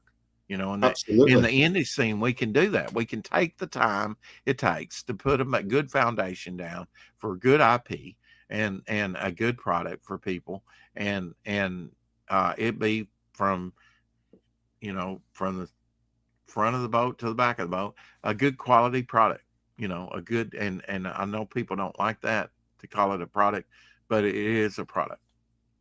It is a product. At the end of the day, you've got to balance the art with the commercial, so you get commercial art. Mhm. You've Mhm. got to have some form of a business plan Frank or some kind. Frazetta was a commercial artist. How dare you say that? But it's true. And He that's was, John Buscema's words and not mine. I'm just yeah, mentioning yeah. John Buscema. That's what John, he said when asked about Frank Frazetta. He was doing everything like we were doing. He was a commercial artist. exactly. And John Boosman knew Everything that very well. I mean, from a he worked in Jackson ad Pollock, agencies, didn't he? to Rembrandt is commercial art. It's At commercial some art point, because it's going to they be had patrons, so. didn't they, that paid for their work. Yeah, go on. Mhm. Yeah, well, I mean, that's the way the world turns, right? We're on a commerce where we assign values to things. Class system. I don't call it right in all instances. I even wonder about capitalism. I've been wondering around that lately. Where it is the product that's in your hand. But this is the material world. There are things that are greater than the material world. Tank says here there was a time when all comic books were independent, like you're alluding to in your comments on national periodicals and Marvel and such forth. What a golden era it was. And he also says now that the Bronze Era has collapsed or faded away, as things tend to do as we move from one fashion to another, so begins the Iron Era. I And hope next so. up, the Renaissance. Well, yeah, we hope so. We Yeah. hope so, Tank. We hope so. I think you've got a good point there. And just another additional point by Tank, and just well, I'll let Rex read this one out while I I'll type a have comment. my analog studio up at the end of the month. Just you wait to see what amazing art pieces Rex will have for sale. Oh yes, Yeah. some And great that'll be comments there added to by the Tank. campaign when I receive it. So people will be able to get some more Tank Ferret art in their hands physically. Do you know what? That's privately one of the words we use for physical stuff is analog. Mm-hmm. And obviously we use digital for digital, that when using computers and glass, Mm-hmm. you know what I mean? And fused sand for microchips and all that sort of stuff. But we think there's a potential room to have a hybrid approach where we can take some of the best of analog and fuse it with efficiencies, potential efficiencies Mm-hmm. of digital comics. I think Brian May of Queen once said, you have all this technology, but it still takes you just as long to make music as it did in the analog days. But then he was a bit of a perfectionist, bless him. Yeah. Thank Right God for then. the perfectionist. Thank God for the perfectionists. You get some great stuff, don't you, with a bit of that? Bit of In a way, perfectionism. I think artists are perfectionists. Yeah. I think so. We just it comes from wanting to get a great product, and then the thing you have to learn along with the great product, the great art, you must have the ability to get your megaphone out and make great noise. Great art, great noise, commercial art, yeah, or art commercial. Backing Devil Flyer. Tell us about it, Rex. Packing Devil Flyer. Wow. Yeah. I mean, you just don't get just one character. I mean, you get a whole universe of characters. Here's the digital depicted.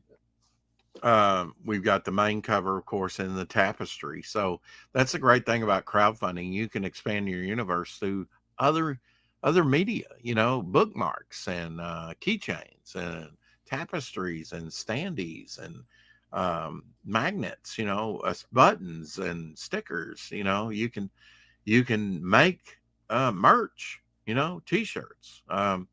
It's a great opportunity to expand the experience, the reading experience. You can have a Devil Flyer shirt while you read Devil Flyer. You can go to your refrigerator and have a Devil Flyer magnet on your refrigerator, and you can go take a car drive with your Devil Flyer keychain or something. It's just, you can surround yourself with what you like, and I think that's a cool experience. I see. So you've got a digital option. You can have the paper analog versions. You've got the analog version. Just been talking about the word analog, and you can have perhaps more custom bundles of merch, as you're alluding to there, to go with your comic. And we like this one of the bog with this is the tapestry, yeah. Yes. And we thought we can't just have the tapestry which had us intrigued. We thought we've got to have a special slide and talk about Devil Flyer merch. Tell us about all these different types of merch, including the sticker which we like. Go. Well, this is about a whole universe. So we've got a whole universe put on the first card set. And my co-host Shadowhawk, which I do has been a like big Shadowhawk. influence on me. I wanted to do like a 56 card set, a huge card, because I've got enough characters to do that. And he says, just do 9 card set. Okay, so I did 9 cards with the special mystery card, making it a 10 card set with 19 characters. They'll be front and back printed. So you're getting a lot of the main characters out of the gate on imagery, free domestic shipping on that. We talked about doing t-shirts for a while, and a 4 o'clock shadow, a Shadowhawk shirt. So the main cover, everybody seems to like it, from John Flanders. From John Strong, Dillard, rather. very strong. very strong, showing 14 different characters, in that one image. What a better way to, and I love it. It's personally my favorite. I think it's personally everybody's favorite. I Um, think so. It'll be uh, ours. we've sold well over 30 copies of it, just that cover alone. Um, the Cortex sticker book or the Cortex 6 a.m. Cortex. comic sticker The comes sticker. with Cortex is that character, the brain character there Brain in an character. android body. He's he's comes free with the sticker book, so you can, this is the first campaign that I've done stickers. I've done bookmarks, I've done trading cards, I've done magnets, but I've not done stickers. So this is something new we've done.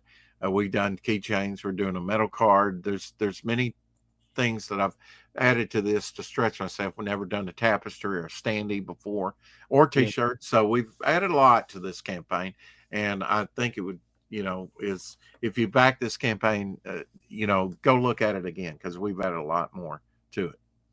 Absolutely. Do you know what? We've probably looked at hundreds, because we're doing the comic promo. We looked at hundreds and possibly now thousands of indie comic projects and campaigns. And we're always somewhat bemused, without trying to rag on anybody, bemused when people don't have merch on their campaign and wonder why they fall just a bit short of the funding goal. Mm-hmm. Uh, Obviously, you're very mindful of merch. What's your stance on merch? Is it to get extra revenue stream and to celebrate the characters and bring in I extra think money so, for the next and a project? full immersive thing. Like I said, it's you can go to your refrigerator, see a magnet. You can wear a shirt all day. You can, it just enhances the experience. Like you enjoy the music of AC/DC, but you have a coffee mug that you keep as a collectible. Do you We know what? are. I think comic book collectors are collectors, and they like to collect things. And I'm certainly a collector. I started collecting rocks, like I mentioned, and arrowheads and things like that were just found objects or objects of interest. It's kind of a touchstone to the greater world around us, and it's I think things like this are a touchstone to the fantasy world that you like in entertainment. Do you know? I just knew it. As soon as I used the term silver fox, I knew Rex that'll smoothly have a lady in the house. I mean, there's Hey, Bianca. hello, Bianca Yamakoshi. We've talked about her work on our X Space when we've been doing our indie comic promo on Sundays, Wednesdays, and Fridays. We celebrate indie comic creators, indie creators themselves, and we try to grow the indie comics community on the 5 pillars of storytelling over on X, formerly Twitter. So Bianca says, "Hello, Kyle and Rex. We call her the Dark Blade, and because her style is, we've newly." Shall I say, coined her art style as Gothic Noir. So rise, Sith Bianca. We will call you, yes, Gothic Noir. Tank Yes. Parrott says merchandise is to put quality branded products in consumers' hands and build brand saturation. I agree with that. I agree with that too. Have a good Friday, Bianca. And yeah, by all means, check in later. So, yes, friend of the show. She's appeared in the chat before. And I tell you what, interesting actually. Tanky makes far too many good comments. We're going to get him. We're going to have to do some stickers on the show and let's reward some of our community brothers in the chat. Merchandise, like you say, Rex, is to put quality branded products in consumers' hands and build brand saturation. We like the idea of that saturation. Mm-hmm. Yeah, why not? If Todd McFarlane can speak bank and speak art and speak superhero and speak indie comic, why can't we? It's it says here, I'm just your friendly neighborhood force multiplier. Oh, one of our private phrases, force multiplier. Lock and load. Tyson TKO. That's what we like. Very good, Tank. We like that. You should come into the chat more often. We like that. So yes, it's all about that merch. It's about revenue stream, and it's about exploring your universe through merchandise. Hey, they might not like your comic, but they might but they might wear your t-shirt and advertise your comic for you. For example, in football, you got the term plastic fans, and although it is used in the derogatory term, if you're in Africa, you can't get to see Manchester United play football at Old Trafford because you're in Africa. So what Right. do? They buy a t-shirt and they're a United fan, and maybe watch it via Sky subscription in Africa, or maybe the local pub or community centre in Africa. I don't know. However they get to see it, or can watch it on the internet. Yeah. So you can, there's that sense of you can be like a core fan, and then a kind of not like an outside fan, but you're a little bit removed from it in terms of being able to get the core product, but you can get close to it, and you still can be a fan of it. You like the idea of it, so you wear a t-shirt or you get a teddy bear. I don't know. It could be anything, or a key ring. I mean, for example, I can't get to Nottingham Forest matches at the in Robin Hood County of Nottinghamshire, the world famous City Ground. Right. So I can't get to the games, but I listen to it for free on the radio, which I like because you can use your imagination. You can't see what's going on, so you get really wound up because you can't see what's going. Well, when the goal goes in football, as we call it in the UK, not in the soccer business, I can go absolutely crazy and the arms go up. You know what I mean? And it's that I've got a scarf. I don't get to see the actual football live. I've got a scarf. I've got the hat. I've got a cap. I've got I think I've got a pullover with an old school badge on it, retro badge. But I've also got the new badge on the t-shirt. Crikey, we sound like real fans there, don't we? So yeah, the merchandise, as Tank's comments again, really shrewd comment. Merchandise is your force multiplier. Absolutely, we agree. And what we also like about you, Rex, is the way that you're going through the list: t-shirt, mug, sticker book, stickers that you can put into your sticker book. So if you've got 100 slots for your sticker book, you can sell people packets of stickers, and maybe they'll get the 5 they need. Right. And if the one they need isn't in that one, they'll have to buy the other packet of stickers to actually. We had that problem with football sticker books in the early 80s. You know what I mean? Yeah, kept buying and buying. If only I could find Nottingham Forest Gary Birtles. I almost swapped that deep a set of trading card stickers for one sticker, but my friend wouldn't go for it. I was ready for throttling. Bless him. Oh, here we go. Or hat even. Oh, here we go. Tank's had it again. Tell you what, we're glad you've got him on your team, Rex. You've picked the right guy here, an artist with commercial sensibilities. Go on, Rex. You read this one, please. A simple T-shirt with just a good title, logo, or icon can go a long way towards selling more books. Ask any sports apparel manufacturer. Amen. And another one, or a Or hat hat, even. even. People buy hats. Well, I did. I've got one to cover my ears, especially in the attic. It's a bit cold, a bit cool up here in the crow's nest, and in the Augurian ship of the Can't do studio. everything on one campaign, but I've certainly upped my game on this and added a lot of product to the campaign. I even did a soft sale relaunch recently. Next campaign, we'll probably do some beanies or caps, and like I said, we hadn't done stickers before or keychains or stuff, but we are on this campaign. So it's just about laying a good foundation, putting some stuff out there. And I probably should have had this stuff on there a year ago, but I kept it all about the book, and now I feel like, okay, we need to up and produce some doable merch with the books. So we've Do kind of you know, changed Rex, one thing we like about you is the fact, well, one of many actually, if everybody was watching this in the future, check out our introduction, because you'll be watching it in the present, if you know what I mean, you time traveler from the future you. And what we like about your philosophy on Indie Comics, Rex, it permeates everything from your personal story to the way you do your comic and you're thinking about your cosmology and your universe. And it permeates to the timing of how you create and who you create with. It's very organic in terms of the community. We're just threading the needle of your tapestry, yeah? And noticing your weft of your threading. And also, you evolve also. Everything evolves, but also your approach to commercial merchandising, merch as we call it now, that evolves over time. So I only sold 2 beanies. I'll try a sticker book. I only sold one of a sticker book. I know, I'll go for t-shirts. we're like that. You know what I mean? It's evolving.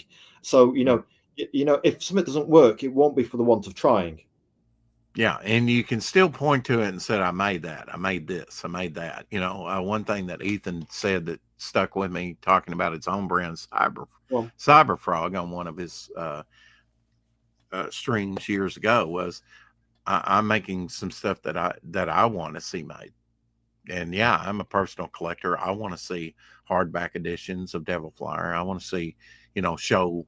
I want to do puzzles for my mother, who works on puzzles every day, and she can point and say, "My son made this," and be very proud of her son. It's, um, about pointing to things that say, "I've done this, I've done this, I've done that." And, I've got a bucket list. Okay, trading cards marked off. We've done bookmarks. Okay, and then just down the line, chromium covers. I haven't done that yet, but maybe that's in the future. chromium covers. Yeah. So did we get to all the questions, all 5, or do we have another one? Well, I'll tell you what. Let's put Not these to rush you along, but we we got about 6 minutes before I have to do my show. All right. Well, in that case, we better get a move on there. Wiggle on. Ultra cheap sticker sets marketed to Bargain Comics. Think about finding sheets of stickers with characters, logos, titles, icons, and equipment to your local 5 and dime. Getting paid to advertise. But to get to the point takes the infrastructure that Rex is building. I, for one, can't wait to put up a Devil Flyer Pez dispenser. That's Absolutely. something we're going to do on the next. I can't wait till the Devil Flyer Pez dispenser either. So yes, Devil Flyer merch, front and back cover to the Art of Devil Flyer book. Absolutely. Now we're going to have to fly through these because we want to get you onto your show, right? So by brother Dionysius, yes. Like him, he's doing his own Tomb of Reckoning book. Exactly. Nice front and back cover, look absolutely spot on, like that one. You've got your creative team, which you've been talking about, yes? Exactly. At least 22 people. At least 22 had something people to do with this. So it's a real community effort with your creative team, yes? Exactly. Over several years. Over several years. Right. For anybody who's watching this and wants to pause it, yes, 22 people. That's his creative team with an absolute garrison of indie warriors. Right. What advice would you give to aspiring creators, Rex? We listen, learn, and share. Okay. Absolutely. What advice would we give aspiring creators? Be goal-oriented. Never lose sight of your dream and who you are as an individual. And don't let others have undue sway over you. Find your own unique voice and express it. Yes, absolutely. And and run with like-minded people. I think that's important for the encouragement factor. Yeah, I think so. It's finding people who are like-minded, isn't it? Yeah, absolutely. Absolutely. Just take one down. Right, move to the next one. We've got, so what superhero would you be, Rex? Well, maybe my favorite one, the Beast, but then he's blue and furry. For the Teen Titans, I don't know that I would fit in, and not look human. I maybe Superman, because he's powerful, but he has that Clark Kent, Yes, he can go private when he wants to. Exactly. Bonus questions, well, be quick. We know what got you into comics, so let's move on to the next one. That discoverability at the chemist store. Watch this show from the beginning to find out the answer to this question. Exactly. And we know about why you like indie comics, because it's all about that creative control and be able to express. I think with this one, so after a while, you know what to expect out of Peter Parker, Spider-Man, Batman, Bruce Wayne. Those kind of mainstream comics, but the indie stuff, it seems I don't know anything about these characters. Wow, what is this? It's that new experience of, and you have that with the mainstream at first, but after a while, you get to know those characters. But with indies, it seems like there's new IPs all the time, and you can experience things that rush brand new again and grow with some new characters. A wild frontier, undiscovered country. Exactly. What's your future plans for Devil Flyer going forwards then, Rex? Well, we got at least a 7 issue story arc. Well, 8 or 9. I mean, it's going to go on forever. And then expand into other titles. We'll do a Devil Flyer Zero issue, but we will also do a Momentum Unleashed Future Visions, where all the stories are told in the future, either in our future or the character's future. So we can tell a Western story, which is in our past, but it's in the future of the character. Kind of like my What If or Elseworlds, but now all that's a canon and fits in there somewhere, and that's a unique way to tell a story with these characters in different timelines. I'm seeing lots of characters on that last slide that we really like. To me, just another quick look at that, folks. Just linger on that. Like the Zigzag, and like the guy with the negative space and white side, Lady Hopper. That's the bystander. Zigzag is our mascot character for Momentum Comics. Be a good logo for Mental Comics. Like your little corner box, possibly. Mm-hmm. Oh yeah. And that Western lady, that's looking rich. Oh, Midnight's going to be great, yeah. Armored Flyer. You talked foil a few moments ago. That's your contender. Though this one and this one, we just put this one in 8A. This is the cool bit. Yeah. Imagine them in foil, Rex. Oh, exactly. Yeah. Favorite pizza? Let's be quick. Any kind. Just about, yeah. It is my favorite food. Last few questions, Azrael. Because he's got his own show to do. Let's move on. Get a move on, Azrael, before we forget our names.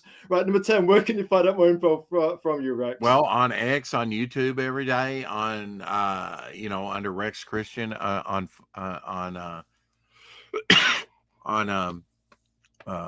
Facebook. Over there on Find My Comic, and over on Indiegogo with the Ashcan, which is available to mail out now. 24-page Ashcan, over $1,400, reaching almost, 1401 or whatever. Armored foil flyer cover soon, and that shattered glass on foil soon. We suspect. Armored Flyer is going up against Devil Flyer in the next issue. Absolutely. In foil, just saying. Yeah. I'll behave myself. I think we did that in 5 minutes ish.